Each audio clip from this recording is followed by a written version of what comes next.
guys, it's Kelly Lativola here, and I am back with another video for W+9. And today we are going to be working with a new stamp set. This is called Kind Soul, and it is a large floral border set with a couple of sentiments. It also has a die that you can purchase separately, and then I'm going to be using the That Is All stamp set and die for my sentiment. So here I'm using the original size Misty because this stamp set is sized at 6 inches, so it will fit along vertically or horizontally a card base, which I absolutely love. So I'm going to ink this up with Intense Black ink from Simon Says Stamp because it's Copic safe. I'm going to go ahead and stamp that down. I'm stamping mine kind of like on an angle, definitely more proportion to the top of my card. And this is going to be a traditional Kelly card in every sense of the word. So we're going to be doing Copics, we are going to be doing shadows, it's flowers. You can see here, so I'm showing you the pinks, and then you can see some of the flowers are colored. I decided that I was going to show you the anemone, the large flower, in the purple, and then show you the petunias in the pink. So this, basically what I'm doing is I'm starting with my lightest color. I'm using a light flicking motion, and I'm flicking out from the center, or from the center of the flower towards the middle of the petal, and then I'm flicking from the edges of the petal towards the center. I am leaving white in between, and I am not creating like a wall of color. I'm using a really, really light hand, which means I can barely feel the tip of my marker touching my paper. You don't want to be too heavy-handed with this. That's how you're going to get the striations that petunias particularly have. So we want to keep that texture. We're trying to recreate that.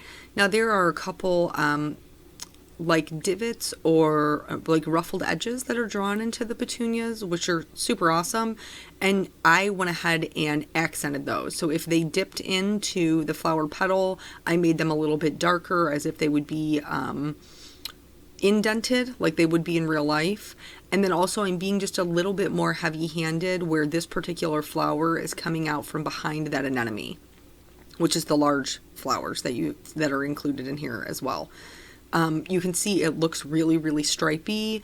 I want it to. It's not going to look this contrasted at the end of it, but that's really going to maintain that texture. So for the center of a petunia, because they're usually like cupped or bold, that's going to be a lot darker. So I am being a little bit more heavy-handed with my darkest color, but I only added it to the center. I did not add it to the edges, and I added it where the flower is coming out from underneath that anemone. And then I'm just going to work back out from the darkest color back out to the lightest color. Again, I'm going over the same areas repeatedly. I am not creating that wall of color. I am just doing just little flicks. They're not right next to each other. They're not solid. All of those things are things that we want. And then I'm going to kind of blend everything out with my lightest color, but I'm still going to leave some white because I'm not scrubbing it. I'm not just going over the whole thing. I'm doing the same thing with the flicking motions in this set. And then there's another set that has just been released called Modern Petunias. It also has like these little baby petunias. So the little buds there, and they are extremely cupped. Obviously, they haven't started to really bloom yet. And here, that center is definitely going to be darker. So I'm not coming in from the edges of, the outside edges of this one, because it's such a small area. I'm going to have so much dark in the center. I didn't really feel like it was necessary. But for shading purposes, you want the outside edge, of what is the side of the flower to be lightest on the top, and then the edge that's right next to that, the actual center of the flower, you want that part to be darker, and that's what's going to give you that cupped appearance. And then I'm doing the same thing with the technique. The approach is all just that light flicking motion, and it is throughout pretty much the entire card. We change it up a little bit when we come to the leaves, but we'll get to that. So for this anemone, these are really, really beautiful flowers, and they have lots of intricate folds, and sometimes that can be a little bit overwhelming, but just take it kind of like step by step. So here I'm doing the same thing with my lightest color. I'm starting at the base of the petals, and that's where they would be the darkest, but then I'm also going to add that same type of contrast to the outside, just like we did with the petunias. And the reason is that helps give your flower a more round appearance, so it looks like the petals are blooming out. Also, they have like little tips that are folded over on the petals, and those are going to be the lightest color. You want to be aware of those. Try not to get any of your dark color in there. We have a trick to how to fix that later on. If that happens, everything is fixable. You know my motto. So once the lightest color is down, I'm going to move on to the medium tone. I really love these violet colors. Like, I just think this VO4 has got to be one of my favorite colors, and I don't even like purple, yo. Like, it's not even my favorite color.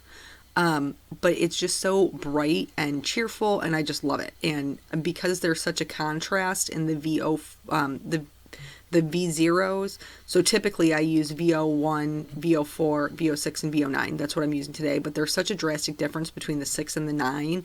It really doesn't give you a choice but to like bump up that contrast, and it's always beautiful. So I'm doing the same thing. I'm adding my shading to the parts that, the center of the petals, and then the parts that are going to be darker. And I felt myself creating like that wall of color I was telling you. That petal that's pointing down, you can see it perfectly there. That it's just, it's super concentrated. There is no variation in my strokes, and there is no variation in the color. So when I start coming in with my other darker colors, I'm trying to remind myself, like, they don't have to be right next to the other. You want to mix it up, Kelly. That's when you're happiest with your coloring. So even if you like pay attention when you're coloring to see, you know, maybe if you're doing those same things, it's not too late to try to save it. Like you can see here where I'm kind of going back in and messing with the petal to just kind of vary those strokes so that all of my shading isn't exactly the same. That's not how it would be in nature. That's not how you want your coloring to look. Make sure that you're adding darker shading where those petals are turned over. They would be casting a shadow onto itself as it was turning up. And then for the darkest color, again, just like I did with the petunia, I'm only going to really add it to the darkest parts of the flower. So the center of the flower where they're all gathered would be darker. And then if I'm adding it to the areas that are cupped over, I'm not adding it along the entire thing. I'm only really adding it where it's bent the most, if that makes sense. I hope it makes sense. So wherever it's bent the most, that's where I'm adding the shading. And again, those things that contrast, even though dark colors can be scary, just go add in just the littlest bit, and it can make such a big difference in your coloring. You don't want to get crazy with it, but just add in a line here or there, and then see how you feel about it. See whether or not you like the way that it changes your coloring. So from lightest to darkest, darkest back out to lightest, and then we're just kind of blending out. I'm only taking that VO6 where I put the VO9. I'm not going over the whole flower again, just where I added the darkest parts. And then back to the VO4. Again, I'm leaving some white in the centers there, or in the middle of the petals. And I'm going to do the same thing with the VO1. I'm going to leave some white. I'm not going to scrub it. I'm not going to cover the entire flower because I want to keep that striation and the texture that I've worked so hard to create. Some of your petals, the ones that are cupped over, will be darker just because that's the way things are. So in real life, they would be darker. So don't worry if there's not as much VO1 on those petals as there would be on the other ones. The ones that are broad and expanded would be lighter than the ones that are bent over. Those would automatically be darker. So side note, anemones actually have dark purple centers. P.S. Didn't Google this. Did not Google. And so I made them yellow because I wanted them to match my petunias because I'm all matchy-matchy and that's how I roll. I think it's okay. I mean, I think it's fine. I don't think it's going to be a huge deal. I wanted them to match, like I said, match the centers of my petunias. It would have been more accurate if I had made them like a dark purple color, but it's cool. We're just going to roll with it. So moving on to the leaves. Some of these leaves are on top of one another. Some of them are coming out from behind flowers.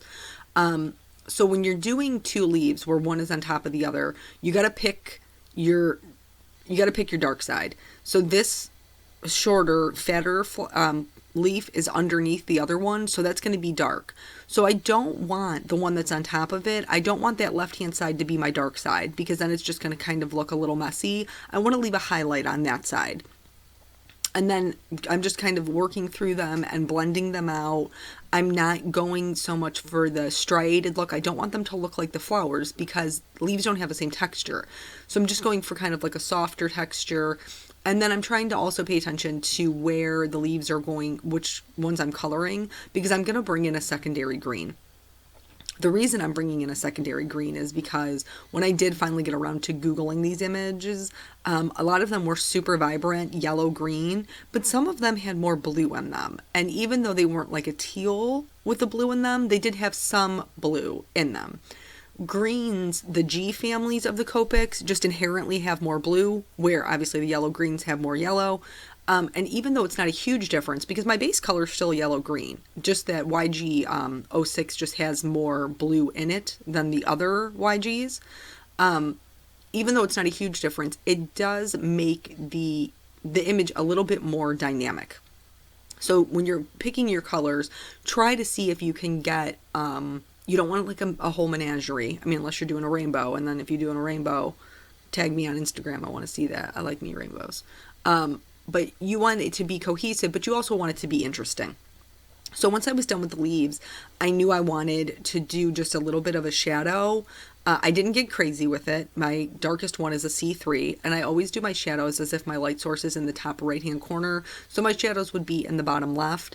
This is just something to make the image kind of pop off the page. I knew I wanted it to be a really clean card. I wasn't going to do a background. Even though I think it would be beautiful with a background, I'll probably revisit it and try it with a background. But so once I had the C3 in, then I just blended out with the C1, and it's just a really subtle shadow. It's not a huge amount of contrast, but it is enough to kind of just lift it up off that white. Here's the little trick I was talking about. If you happen to get some dark in those little petals, I went in with a white gel pen and just highlighted anywhere I needed to highlight. I felt like there was zero texture in the center of my flowers, so I just did some stippling with my darkest yellow. Stippling is just dots. That's all that means, is I just went in with like a series of dots. I always outline all of my images. If you watch my videos, you know this. I like a bold black outline. I think it's super pretty, especially when you have really bright colors like we do here. So I went ahead and outlined everything, and now we're going to add the shimmer. Everything got a healthy dose of shimmer. Like, I did not spare the shimmer. This is Clear Wink of Stella.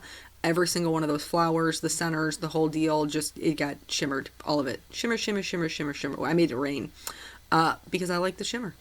So here I'm using, even though I'm going to be die cutting the perfect part of the sentiment out, I'm using the stamp for placement, which is awesome because they match exactly up, and so I know how to space the rest of them.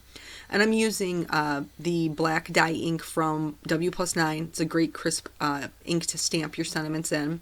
You're not going to be able to see the UR really well. That's totally cool. We'll fix it later. Here, do you see this perfect at the top? Yeah, I don't die cut anything ever, so I forgot that I had to have that area around it to be able to die cut it so it would have a white edge. Like, that was brilliant, right?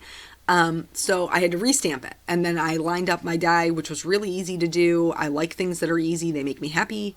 And then I went ahead and ran that through my Big Shot, cut it out. I'm going to bring back that same white gel pen to just outline the UR. If you get a little heavy-handed with the white gel pen and cover up some of your letters, you can just go back in with a writing pen, just like the same one I outlined with, and fix up those letters. I'm going to use some Scotch foam tape and some very teeny tiny little pieces to pop up my perfect over the one that I had stamped. This is another great way to, if you accidentally stamp crooked, you can do this and it'll fix it. Ask me how I know.